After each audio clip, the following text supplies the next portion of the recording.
హే friends, ఎక్కడికి వెళ్ళాను అనుకుంటున్నారా? మనకు వచ్చిన కిడ్నీలో స్టోన్స్కి ఆపరేషన్ చేయాలి అని చెప్పారు. లాస్ట్ టైం ఆపరేషన్ చేశారు అన్నారు. వాళ్ళు చేశారో చేయలేదో నాకైతే తెలియదు, కానీ లోపలైతే ట్యూబ్లు అలాగే ఉన్నాయి, బాగా డిస్టర్బ్ చేస్తున్నాయి, నొప్పి వస్తుంది.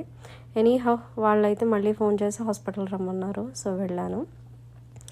అక్కడ వెళ్ళి తిరుగుతున్నాను అనమాట. ఒంటరి పక్షిలాగా.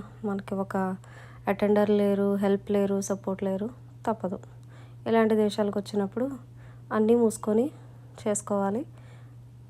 ఎవరు వచ్చినా ఎవరు రాకపోయినా మనమే చూసుకోవాలి. చూసుకోకపోతే ఇలాగే ఉంటుంది అనమాట. హాస్పిటల్ చుట్టూరు తిరుగుతాం. నా కర్మ ఏంటంటే ఇది ఫ్రెంచ్ గవర్నమెంట్. దానివల్ల మనకు వచ్చి రాని ఫ్రెంచ్తో వాళ్ళతోని మాట్లాడలేము, వాళ్ళకి వచ్చి రాని ఇంగ్లీష్తో మనతోని మాట్లాడరు. మొత్తాన్ని కట్ చేసి ఇచ్చేసి కిచిడీ చేసి పడేశారు నన్ను. తప్పదు, వెళ్ళాల్సిందే, చూపించుకోవాల్సిందే, తేల్చుకోవాల్సిందే. నా ఛానల్ కనుక మీకు నచ్చితే సబ్స్క్రైబ్ చేసుకోండి. అసలు ఇక్కడ హెల్త్ కేర్ సిస్టమ్ ఎలా వర్కౌట్ అవుతుందంటే నాకన్నా బాగా ఎవరు చెప్పలేరు. ఎందుకంటే మనం ఏదో చుట్టాల ఇంటికి వెళ్ళి వచ్చేసినట్టు ఫ్రీక్వెంట్గా హాస్పిటల్కి వెళ్ళి వచ్చేస్తాం అనమాట. అందుకని మీకు కూడా ఇక్కడ ఎలా జరుగుతుంది, ఏం జరుగుతుంది తెలియాలంటే నాతో మాట్లాడండి.